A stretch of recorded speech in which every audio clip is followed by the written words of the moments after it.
اور جب تو سوال کرے تو اللہ سے سوال کر۔ وَإِذَا اسْتَعَنْتَ، اور جب تو مدد مانگے، فَاسْتَعِن بِاللَّهِ، تو اللہ سے مدد مانگ۔ رواہ ترمذی، اس کو ترمذی نے روایت کیا ہے۔ وقال حسن صحیح، اور انہوں نے کہا کہ یہ روایت حسن صحیح ہے۔ وعن ابن عباس رضی اللہ عنہما قال، سیدنا عبداللہ بن عباس رضی اللہ عنہما سے روایت ہے، انہوں نے کہا کنت خلف النبی صلی اللہ علیہ وسلم، میں نبی صلی اللہ علیہ وسلم کے پیچھے تھا، میں نبی صلی اللہ علیہ وسلم کے پیچھے، آگے بریکٹ میں سوار تھا۔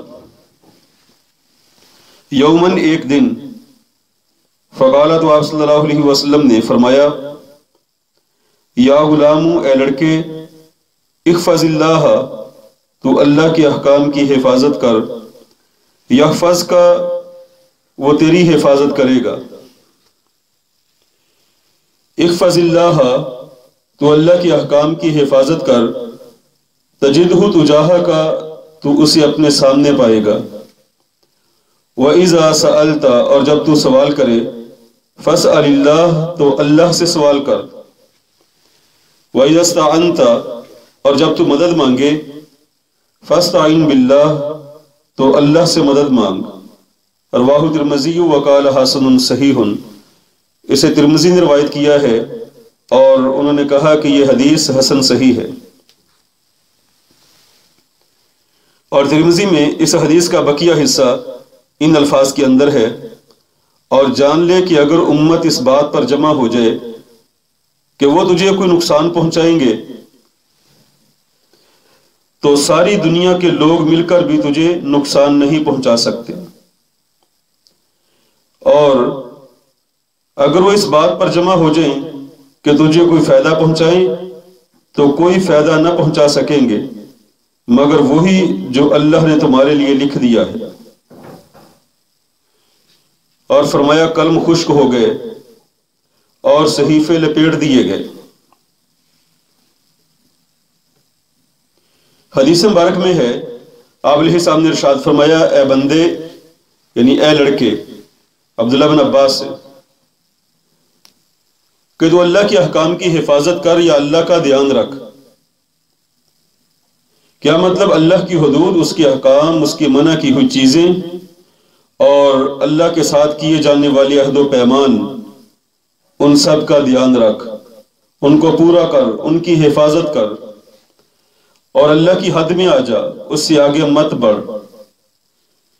اس لیے اللہ رب العزت نے قرآن حکیم میں مومنین کی صفات کا ذکر کرتے ہوئے ان الفاظ میں بھی ان کی ایک صفت بیان کی ہے، وَالْحَافِظُونَ لِحُدُودِ اللَّهِ، اور وہ ایسے لوگ ہیں جو اللہ کی حدود کی حفاظت کرنے والے ہیں، اللہ کی حدود سے آگے نہیں بڑھتے، تجاوز نہیں کرتے۔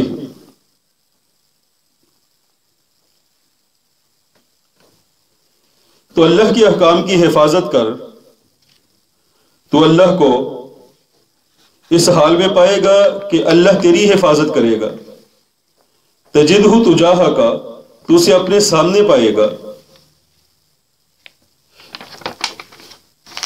تو اللہ کو سامنے پانے کا مطلب یہ ہے کہ ہر وقت اللہ رب العزت کی مدد تیرے شامل حال رہے گی۔ جب بھی تیرے لیے کوئی مسئلہ بن جاتا ہے، کوئی تنگی کا سامان ہے، اللہ رب العزت تجھے اس تنگی سے نکالیں گے۔ جیسا کہ قرآن حکیم میں آتا ہے، وَمَن يَتَّقِ اللَّهَ يَجْعَل لَّهُ مَخْرَجًا وَيَرْزُقْهُ مِنْ حَيْثُ لَا يَحْتَسِبُ، جو اللہ پر توکل کرتا ہے، اللہ پر بھروسہ کرتا ہے، اللہ اس کے لیے ہر مصیبت سے نکلنے کا راستہ بنا دیتا ہے، اور اسے وہاں سے رزق دیتا ہے جہاں سے اس کا گمان بھی نہیں ہوتا۔ تو اللہ کے احکام کی حفاظت کرنے والا بندہ اللہ کو اپنے سامنے پاتا ہے۔ احفظ اللہ، تو اللہ کے احکام کی حفاظت کر، تجدہ تجاہک کا، تو اسے اپنے سامنے پائے گا۔ ہر وقت اور ہر موڑ پہ اللہ رب العزت کی مدد تیرے ساتھ رہے گی۔ اور فرمایا وَإِذَا سَأَلْتَ فَاسْأَلِ اللَّهَ، اور جب بھی تو سوال کرے تو اللہ سے سوال کر، اس لیے کہ اللہ تعالیٰ سے سوال کرے تو اللہ خوش ہوتا ہے اور سوال نہ کرنے والے سے ناراض ہوتا ہے، جبکہ بندے سے سوال کیا جائے، بندے سے مانگا جائے تو وہ ناراض ہوتا ہے، اور اسے نہ مانگا جائے تو دوستی کو برقرار رکھتا ہے۔ ایک حدیث میں آتا ہے، جامع ترمذی کی روایت ہے، آپ علیہ السلام نے ارشاد فرمایا، من لم یسأل اللہ یغضب علیہ، جو بندہ اللہ سے سوال کبھی کرتا ہی نہیں تو اللہ اس سے ناراض ہو جاتے ہیں۔ ایک عربی کا شاعر اپنے الفاظ میں یوں کہتا ہے، اللہ یغضب ان ترکت سوالہ، اللہ ناراض ہوتے ہیں اگر تو ان سے سوال کرنا چھوڑ دے۔ وَتَرَبْنَ آدم حین یسأل یغضب، اور تو دیکھ ابن آدم کو کہ اس وقت غصہ میں آئے گا جب اس سے سوال کیا جائے گا۔ نے بندے سے سوال کیا جائے تو بندہ دینے کی بجائے ناراض ہوتا ہے، اللہ رب العزت سے سوال کیا جائے تو اللہ رب العزت راضی ہوتے۔ اور فرمایا وَإِذَا اسْتَعَنْتَ، اور جب تو مدد مانگے، فَاسْتَعِنْ بِاللَّهِ، تو اللہ سے مدد مانگ۔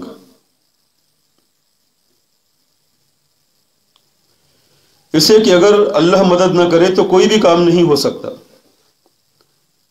نیکی میں بھی اللہ کی مدد، اور دنیاوی امور کے اندر بھی اللہ کی مدد، شرعی امور کے اندر بھی اللہ کی مدد۔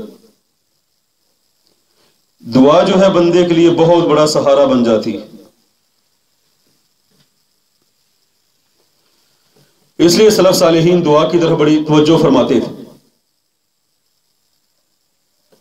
تو جب بھی بندہ مدد مانگے صرف اور صرف اللہ سے مدد مانگے، اسے کہ لوگوں سے جو بھی مانگا جائے گا لوگ تھوڑی دیر دینے کے بعد اپنے ہاتھ کو روک بھی لیں گے اور مانگنے والے سے ناراض بھی ہوں گے۔ تو اپنے مضمون کے اعتبار سے یہ حدیث بڑی جامع ہے۔